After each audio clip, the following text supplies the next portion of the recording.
The Chazistanis will not leave. And this is interesting because we saw a viral tweet from someone claiming to be the official CHOP organizers announcing they were leaving. And I gotta say, I think in my opinion, it was more like Democratic operatives trying to co-opt the Chaz in Seattle. For those who aren't familiar, it's the autonomous zone in Seattle. I think they were trying to co-opt it because the message they put out, for one, it's been deleted. Two, it said it said keep the revolution going by voting for Joe Biden in November. I really doubt the denizens of Chaz are rallying around good old Sleepy Joe. No, it seemed fake. But then the city said, okay, we're going to come in and everyone's going to leave and we're going to clear things out. When they actually tried to do it, they were forced to back off. And the Chazistanis said no. The actual people in Chaz who are living there, they're not having it. And they're refusing to back down, even laying down in the road in front of bulldozers, creating a very, very difficult situation for the mayor and the governor who tried to, well, kind of blame Trump for everything. Trump told them to get everything under control, to deal with it. And they mocked him and laughed at him. They said it was going to be a summer of love. That's what the mayor said. Maybe we'll have a summer of love or something to that effect. Then in 3 days, there were 4 shootings. Somebody died. Another guy said that it was like a right wing or a white supremacist attack or something like that. But either way, the lawlessness was bad. And after the shooting, the cops couldn't get in because the protesters or the medics didn't want to come in. And, well, things just devolved from there. But the Chaz lives on. You see, I did a segment a couple days ago saying the Chaz was ending because the city announced they'd move in. But here we go. Protesters won't leave CHOP in Seattle as tensions rise. Let's read the story from the Wall Street Journal. They say, following shootings, city leaders and local businesses apply pressure, but some occupiers say their demands for a police overhaul must be met. Here's a photo. A protester stands atop a barrier delineating the Capitol Hill occupied protest in Seattle on Friday. Now, I'll tell you another reason why I think this isn't going to be easily removed. In New York City, another occupation has emerged outside of City Hall, demanding a defunding of the police department. They want $1 billion stripped away from the NYPD. It's not just here in Seattle. There's protests ongoing all over the country, specifically demanding that we defund the police. But let's read the story and see what's happening with our good old friends in the nation of Chaz. Several hundred demonstrators are staying in an autonomous area claimed by protesters for racial justice in Seattle, even as its size is shrinking and pressure to shut it down completely is increasing from local businesses and residents, as well as city officials. So for those that aren't familiar, just quick context, the activists dominated this area with barricades. They call it the Capitol Hill Autonomous Zone, changed the name to Capitol Hill Organized Protest. Shootings happen, a lot of other crime, really nasty stuff. And now they want to tear it down. So that's just, the gist of what's going on so far. The Capitol Hill Occupied Protest Zone, or CHOP, began on June 8th after thousands of protesters moving. Okay, we read that. The other thing, too, I want to mention is that several businesses are suing the city because the police abandoned them and it's been chaos. But they're also supporting the protests in their lawsuit. Really pathetic, but that's what they're doing. The CHOP was initially akin to a community festival focused on anti-racism and police reform, with few problems or complaints from local residents. Okay, what, Wall Street Journal? Are you kidding me? No, it wasn't. The CHOP was initially a bunch of far leftists throwing rocks and bottles at cops as they tear-gassed the protesters outside of the East Precinct, and the protesters refused to back down. So I don't know what you mean by initially, because the initialization of this was a street battle. The police retreated, and then the protesters set up their barricades. Fine. You can argue at that point is when it truly started, but even then it was chaotic, and there were reports that local businesses were being threatened.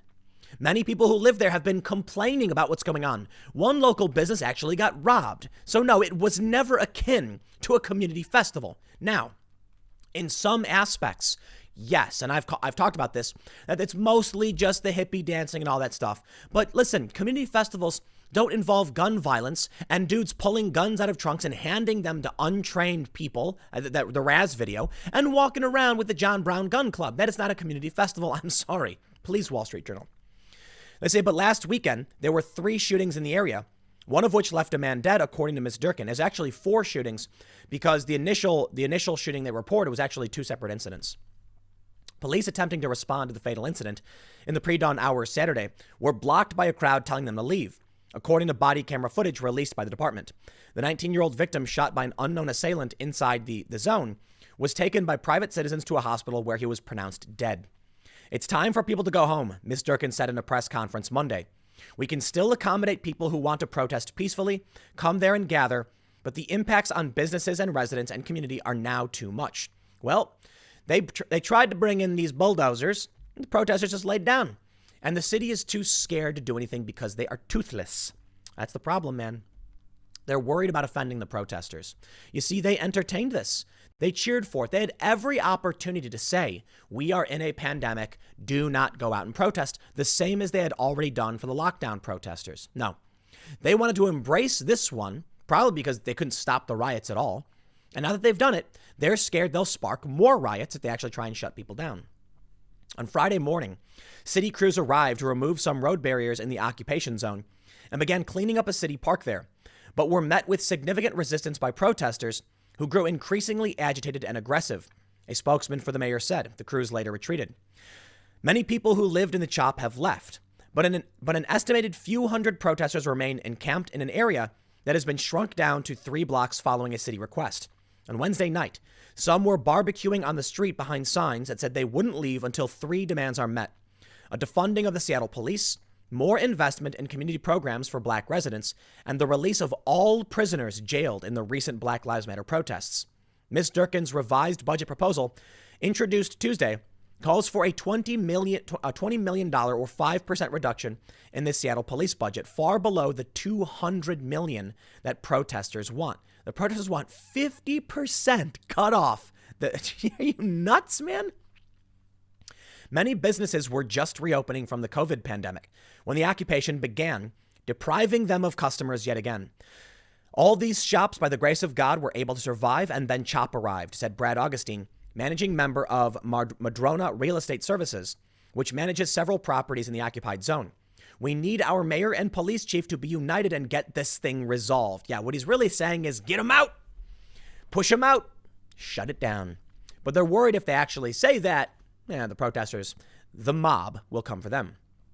A class action lawsuit was filed on behalf of local businesses and residents on Wednesday in U.S. District Court in Seattle, seeking unspecified damages from the city for allowing the occupation to happen.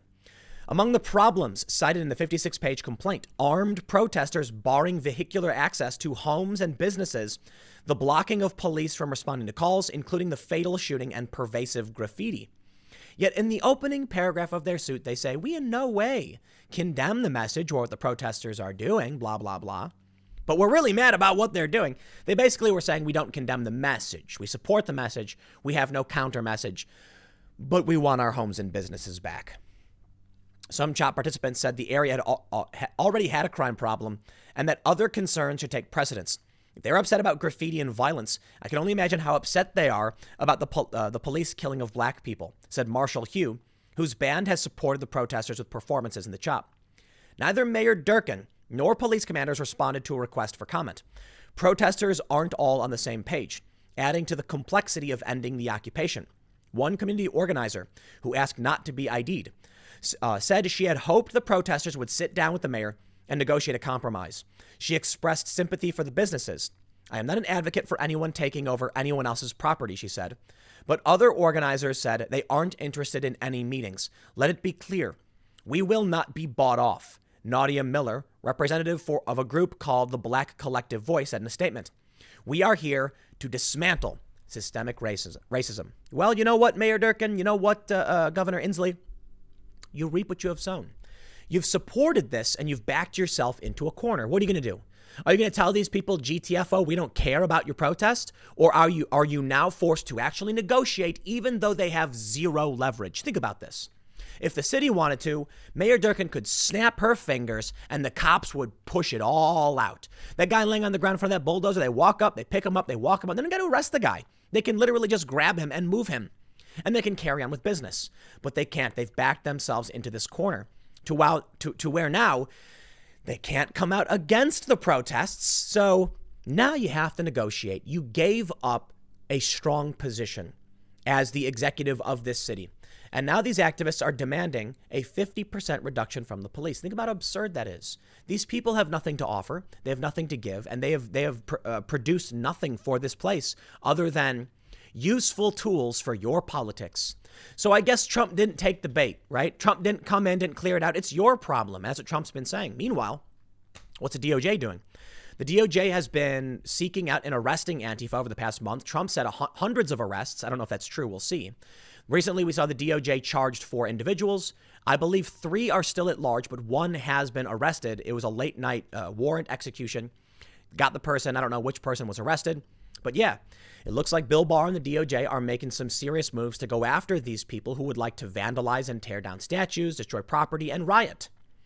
And you got to understand, man, they've already caught a couple of these rioters. These dumb kids, they do not understand what is happening. They go out, they think they're playing games, and now they're going to find themselves in prison for 10 years. Okay, maybe it's probably not going to be 10 years, to be honest.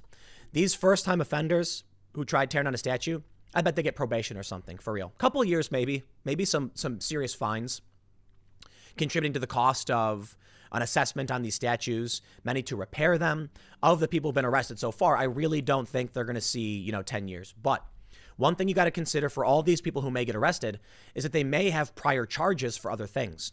So if they got arrested for protesting and it was a slap on the wrist, typically what they do, I can speak for New York, is that if you're out protesting, say you're blocking a road, they'll arrest you for obstructing a roadway, which is a minor offense, and they'll release you and say, if you commit any more crimes, then we bring this one back up.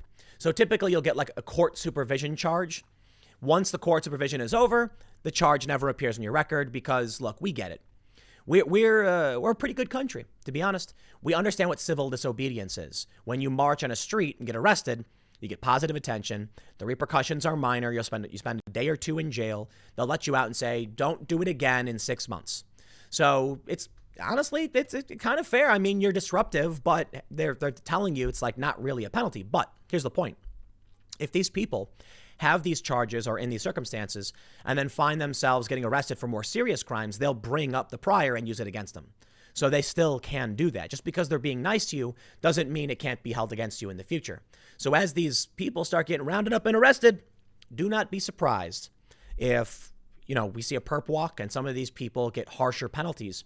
So to simplify, many of the first-time offenders may get a slap on the wrist. I didn't know what I was doing. I was caught up in the moment, whatever. Okay, fine, probation. You're in trouble. You can't leave your state, blah, blah, blah. Some of these people are going to have past charges from their activism, in which case they're going to be like, you've done this 3 or 4 times, 10 years. Boom. And these people are not going to do well in prison, man. They are not. They don't understand, like I'm not going to pretend like I know what prison is like for the most part, but these people are not going to be white collar criminals going to some foofy resort. They're going to be going to federal prison. And the people who are going to be there are not going to stand for their hippy dippy leftism. It's just not going to happen. But there is more going on in terms of law enforcement. Check this out. Andy No to testify against Antifa. Internet calls it a clown show for letting a vile racist brief the panel. Many social media users supported him, saying Antifa threw concrete milkshakes at him and punched him while he was doing his job. Now, first, let me tell you about Mr. Andy No. He's a journalist. He typically covers left and right, mostly Antifa. He tweets information about what Antifa is doing in the Pacific Northwest, but also in other places. Now, in my personal opinion, Andy does a moderately good job. I say moderately because I generally think he's doing good work. But he recently did, here's my honest opinion. He did a story about his days staying inside the Chaz, and it was like a terrifying experience. And I kind of roll my eyes at this because of the editorialization. Look, I understand why Andy would be scared. He was pelted and brutally beaten. So yeah, it's probably terrifying for him to go down with a mask on and mill about inside Chaz. But I do think it's very important that if you're going to try and maintain that position and be honest about what Antifa is and what they're doing, you don't need to heavily editorialize with it was scary, it was terrifying. Go in there and tell us what's really happening, okay? But I'm not saying this to come down too hard on Andy, just because I'm just saying the editorialization was fairly thick. But this is interesting. Apparently, Jim Jordan, I guess, Andy No is being brought in. Let's read this. They say, journalist Andy No filed a lawsuit against far-left group Antifa on June 4th for waging a campaign of terror and harassment against him. just days after President Trump blamed them for inciting violence during anti-police protests. No said he had been assaulted, stalked, threatened, and robbed by members of the group in Portland, even suffering a brain hemorrhage after being assaulted in June 2019, according to the Washington Times. So I understand the lawsuit, but are they going to talk about, this article is supposed to be talking about, here we go, his testimony. So here we go. They mention the lawsuit, and they say, and now No is being brought in to testify against Antifa. People are rather struck with this strange turn of events and say that it doesn't make sense, saying this is a complete mockery.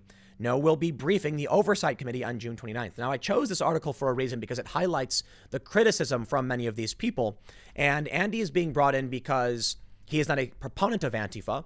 Many of these people in media are absolutely proponents of Antifa and violence and extremism and this insane dogma. And anyone who dares oppose them is a right-wing extremist, blah, blah, you get the point. Andy No is one of the preeminent experts on far-left extremism, and he's been covering it for a long time. Now, I do think there's a challenge here. We do need someone to testify to Congress about Antifa, but you either have supporters or opponents. There's no real neutral arbiter of what Antifa is and what they do. So the best thing you could probably do is get someone like Andy No, but because he's been subjected to terror by them and he's suing, it does create a bit of a conflict of interest. That being said, fine. Have Andy No testify before Congress. He can explain these things and say why he's doing them, and then we'll hear an opposition voice explaining what Antifa is. So here's some of the criticism. They say this. They seriously letting Andy No testify? The guy who put together kill lists for Atomwaffen? A Twitter user noted. Another echoed the sentiment. Andy No is best known for providing kill lists to Atomwaffen and being a threat to our communities. This is 100% false. It was made up in the attempt to smear Andy No. The reality is Andy No tweets out mugshots and police reports, typically of Antifa and other extremist individuals. And because of this, they are misframing it as though he's creating a list for people. It's just absolutely not true. It's fake news. They tried doing something similar to me, but I don't post mugshots.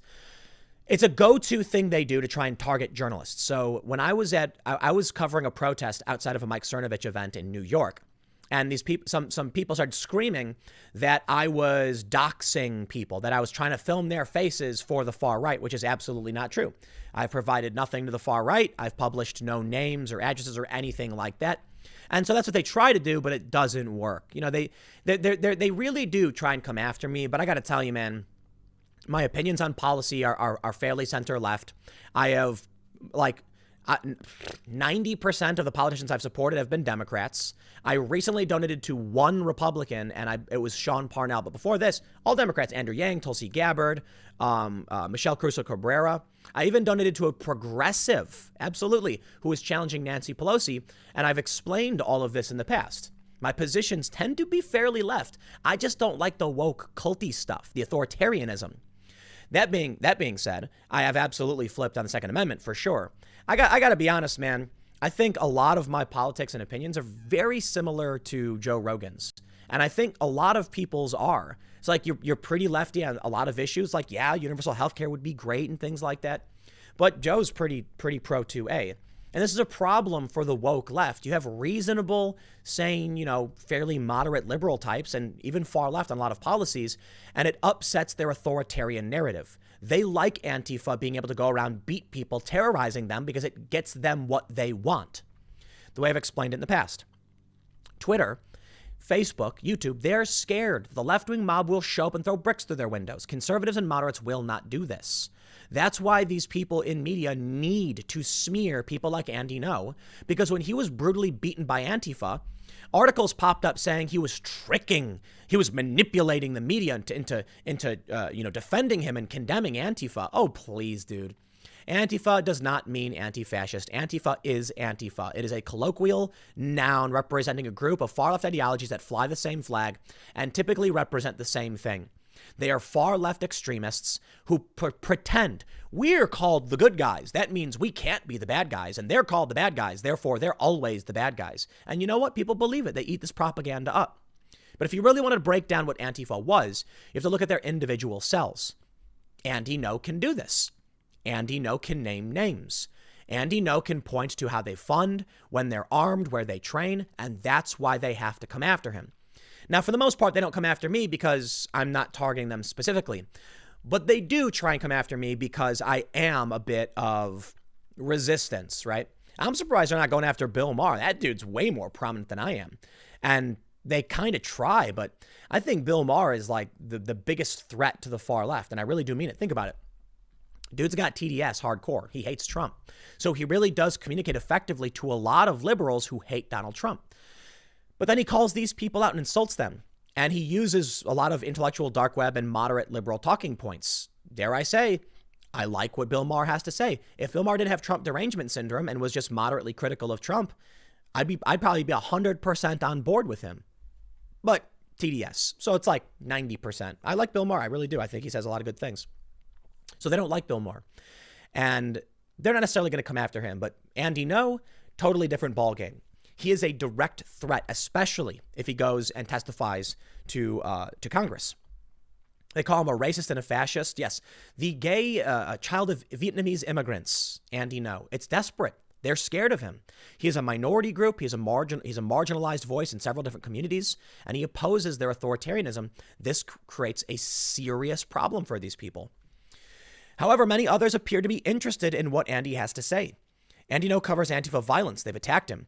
Despite what the leftist Twitter mob says, he is not a white nationalist. Andy is an Asian American. His parents came to the U.S. as refugees from Vietnam before he was born. I look forward to hearing from him, one person wrote. What's wrong with Andy No testifying? Antifa threw concrete milkshakes at him and punched him while he was doing his job. Oh, that's right. Everyone made him out to be nuts for warning people about Antifa. Get a grip. And I err in that with that sentiment, right? I should say I agree with that sentiment.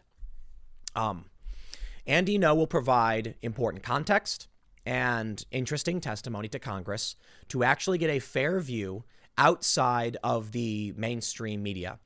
Mainstream political blogs have been dominated by zealots, fanatics, and extremists. They will support Antifa for two reasons. One, because they agree with the violence, it supports their ideology, or two, they're terrified of them. Andy isn't, so they really are terrified of him. We'll see how things play out for Andy and the Chaz, and I'll have more updates for you as it comes. Stick around. Next segment will be coming up at 4 p.m. over at timcast.net, and I will see you all then.